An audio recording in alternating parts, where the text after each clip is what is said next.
Client Account Profiles Overview.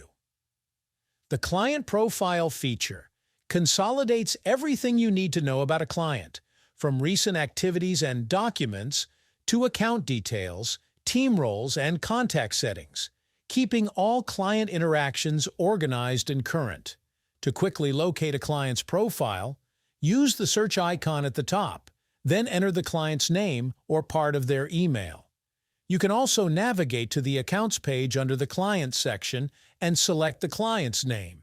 Within the Overview tab, all essential client information is organized by category on a single page.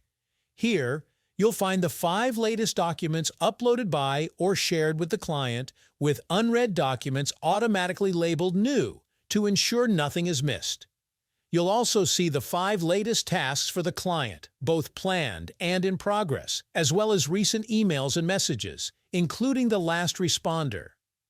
Additional details include the client's current jobs and pipeline stages, total unpaid invoices, documents awaiting client approval, documents sent to the client for signing, the 5 most recent organizers sent and their statuses, the client's last login activity, recent notes, time entries, and most recent proposals or engagement letters.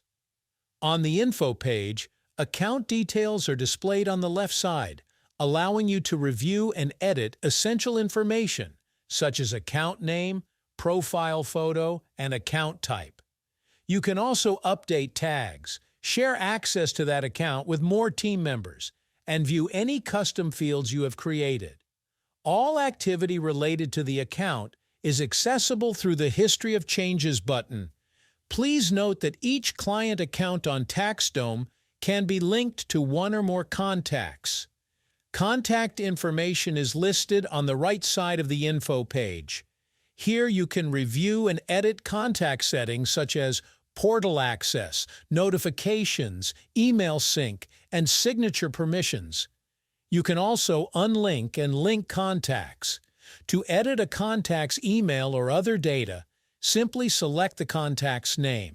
If an invitation was sent to a contact but remains unaccepted, you can resend it.